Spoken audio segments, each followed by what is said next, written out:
আসসালামু আলাইকুম আমার lovely viewers, welcome back to my channel. আশা করি আপনারা যে যেখানে আছেন ভালো আছেন, সুস্থ আছেন, নিরাপদে আছেন। আলহামদুলিল্লাহ, আল্লাহর রহমতে আমিও আমার ফ্যামিলি সবাইকে নিয়ে ভালো আছি। আপনারা যারা আজ আমার চ্যানেলে নতুন, আপনাদের সুস্বাগতম। আশা করি আমার চ্যানেলটা ভিজিট করে লাইক কমেন্ট দিয়ে সাবস্ক্রাইব করে রাখবেন। এছাড়া আমার second channel golden memory UK আর আমাদের হাজব্যান্ড ওয়াইফের চ্যানেল ওয়াইটি কাপল ইউকে চ্যানেলের সাথে কানেক্ট হওয়ার জন্য আপনাদের প্রতি অনুরোধ রইল। আর আপনারা যারা এতদিন থেকে আমাদের সাপোর্ট দিয়ে যাচ্ছেন, আমাদের সাথে রয়েছেন, আপনাদের জন্য রইল অনেক অনেক দুয়ার ভালোবাসা। বরাবরের মতো আজও আমি আপনাদের সামনে আমার নতুন আরও একটি ভিডিও নিয়ে হাজির হয়েছি। আর এখন যেহেতু গার্ডেনিংয়ের সিজন, তাই গার্ডেনিংয়ের ভিডিও নিয়েই আমি আপনাদের সামনে হাজির হয়েছি। আজ যে ভিডিও নিয়ে আপনাদের সামনে এলাম সেটা হলো ব্ল্যাক বিউটি বেগুন, যেটা আমাদের দেশে বলা হয় তাল বেগুন।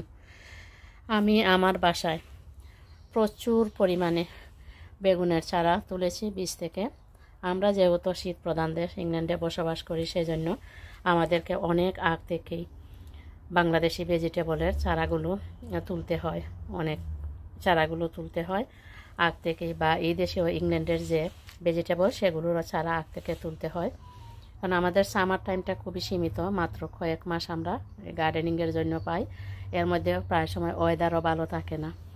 ওয়েদার যদি সুইটেবল হয় তাহলে গার্ডেনিংয়ে ফসল খুব সুন্দর হয়।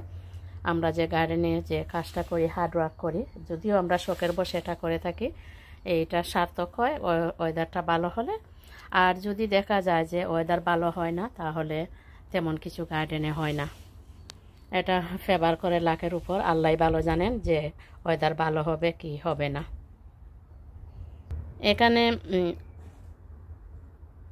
এখানে আপনারা 3টি বেগুনের চারা গাছ দেখতে পাচ্ছেন। এগুলো আমার বাসার পাশে রয়েছে একটি গার্ডেন সেন্টার, সেই গার্ডেন সেন্টার থেকে এগুলো আমি কিনে নিয়ে এসেছি। এগুলো যদিও সাইজ বেশি বড় না, আমি আমার বাসায় যেগুলো তুলেছি সেগুলো এইগুলোর থেকে সামান্য একটু সাইজ ছোটো। আমি ভেবেছিলাম গার্ডেন সেন্টারের এগুলোর সাইজ হয়তো আরও বেশি বড় হবে, তারা তো অনেক আগ থেকে এগুলো লাগানো শুরু করে, কিন্তু এগুলো তেমন বড় না। তো তারপরেও এগুলো আমি নিয়ে আসলাম। তো এখন যে কাজটা করব, এখন আমি এগুলো গার্ডেনের টবে ট্রান্সফার করব। এইখানে যে টবগুলো আপনারা দেখতে পাচ্ছেন, গোলাকৃতি গার্ডেনে টব দেখতে পাচ্ছেন, সেই টবগুলোতে আমি ট্রান্সফার করব এই বেগুনের গাছগুলি। আর এই টবগুলো আমার বরাদ্দ থাকে ডিফারেন্ট টাইপ অফ বেগুনের জন্য আর ডিফারেন্ট টাইপ অফ চিলি প্লান্টের জন্য। এখানে আপনাদের আমি দেখাচ্ছি, এখানে দেখুন 5টি টবে 5 ধরনের চিলি প্লান্ট রয়েছে। এগুলা সবগুলাই খুবই হট। এইগুলো আমি গার্ডেন সেন্টার থেকে কিনে এনেছি। এগুলো ট্রান্সফার শেষ। এখন যে কাজটা করব, বেগুনগুলো এখানে ট্রান্সফার করব। আর ট্রান্সফার করার জন্য এখানে মাটিগুলো পুরোপুরি রেডি। আর এখানে আমি chicken manure, fish blood bone আর গ্রো মোর প্লান্ট ফুড সেটা পরিমাণ মতো এখানে নিয়েছি। এখন এগুলো ভালোভাবে মিশিয়ে নেওয়া হবে মাটির সাথে। এবার এগুলো ভালো করে মিশিয়ে নেওয়া হচ্ছে, যাতে সবগুলো মাটির সাথে প্লান্ট ফুডগুলো ভালো করে মিশে যায়। আমরা যখন রেসিপি করি, কুকিং ভিডিও করি, যেভাবে সব ইনগ্রেডিয়েন্টগুলো ভালো করে মিশিয়ে নিই, গার্ডেনিংয়ের বেলায়ও সেম, প্লান্ট ফুড দিয়ে মাটির সাথে ভালো করে মিশিয়ে নিতে হয়। এবার মাছ বরাবর গর্ত করে এখানে এই বেগুনের গাছগুলো ট্রান্সফার করা হবে। ঠিক মাছ বরাবর গর্ত করা হচ্ছে। বিসমিল্লাহির রহমানির রহিম। এখানে ঠিক মাছ বরাবর এখানে বসানো হচ্ছে এই বেগুনের গাছটি। আমাদের সিলেটি ভাষায় যেটাকে বলা হয় তাল বেগুন, বড় যে বেগুন, সেই বেগুন যেটা দিয়ে আমরা বেগুনি বানাই। আর এখানে দেখুন লেখা রয়েছে ব্ল্যাক বিউটি। আপনারা অ্যাম্বুলেন্সের সাউন্ড শুনতে পাচ্ছেন। আমাদের হয়তো আশেপাশে কাউকে নিতে এসেছে, আল্লাহ জানেন কার কোন বিপদ হয়েছে। আল্লাহ সবাইকে উদ্ধার করুন।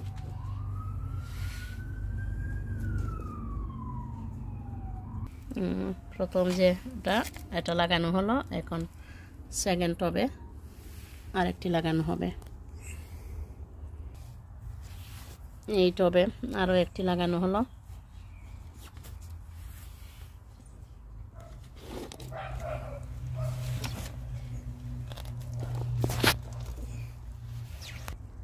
শখের বসে গার্ডেনিং করতে গিয়ে যে আমরা এত হার্ড ওয়ার্ক করি ইংল্যান্ডে বা অন্য যে কোনো দেশে যারা করেন, আমাদের দেশে থেকে হয়তো তারা চিন্তাই করতে পারবেন না যে বিদেশ বাড়িতে এসে আমরা এত হার্ড ওয়ার্ক করি শুধুমাত্র শখের জন্য। আমাদের দেশের মানুষ এখন অনেক সচেতন হয়েছেন, বিশেষ করে ঢাকাতে অনেক অনেক বড় বড় বিল্ডিংয়ের উপর দেখা যায় যে ছাদ বাগান হচ্ছে, অনেকেই ছাদ বাগান করেন। তা আমাদের দেশে আর এদেশে গার্ডেনিং করার ব্যবধান রয়েছে। আমাদের দেশে যারা শখের বসে গার্ডেনিং করেন তারা কিন্তু হেল্পিং হ্যান্ড পেয়ে থাকেন, কিন্তু আমরা যারা বিদেশ বাড়িতে গার্ডেনিং করি আমাদের কিন্তু A to Z, শুধু গার্ডেনিংয়ের ব্যাপারে নয়, সংসারের সব কাজের ব্যাপারে A to Z নিজেদেরই করতে হয়, আমাদের কোনো হেল্পিং হ্যান্ড নেই। আর দেশে যে সুবিধা হলো ছোটো কাজ হোক বড় কাজ হোক যে কোনো কাজের জন্য হেল্পিং হ্যান্ড পাওয়া যায়। এক এক করে 3টি টবেই আমার এই বেগুনের চারা গাছগুলো লাগানো হয়েছে। এবার এখানে পানি দিয়ে দেওয়া হবে। আর আমার বাসার ভিতরে যে বেগুনের চারা গাছগুলো রয়েছে সেগুলো ধীরে ধীরে আমি গার্ডেনে ট্রান্সফার করে নিব। এবার পানি দিয়ে দেওয়া হচ্ছে। বিনা পয়সার শ্রমিক, বিনা পয়সার শ্রমিক।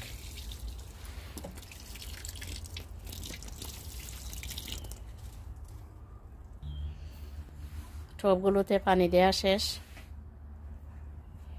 এখানে আমি আপনাদের দেখাচ্ছি, এখানে দেখুন গোলাকৃতির যে টবগুলো, সবগুলো টবগুলো কিন্তু একেবারে এ মাথা থেকে শুরু করে আমার গার্ডেনের শেষ মাথা পর্যন্ত টবগুলো রয়েছে। আর সবগুলো টবই পুরোপুরি রেডি। এখানে different type of chili plant, different type of বেগুন যাবে, যেগুলো আমার বাসায় যেগুলো ছাড়া হয়েছে সেগুলো। আমার বাসার গার্ডেনের দরজা খুলে এই টবগুলো রাখা হয়েছে, এখান থেকে শুরু করে একেবারে গার্ডেনের শেষ মাথা পর্যন্ত এই টবগুলি। অনেক অনেক অনেক টব রয়েছে এই একই ডিজাইনের। আশা করি আমার আজকের এই ভিডিওটা আপনাদের ভালো লাগবে। আপনারা যে যেখানে থাকুন ভালো থাকুন, সুস্থ থাকুন, নিরাপদে থাকুন। আবার অন্য কোনো ভিডিও অথবা ব্লগ নিয়ে আপনাদের সামনে হাজির হব, আর সেটা দেখার আমন্ত্রণ জানিয়ে আজকের মতো এখানেই শেষ করছি। আসসালামু আলাইকুম, আল্লাহ হাফেজ।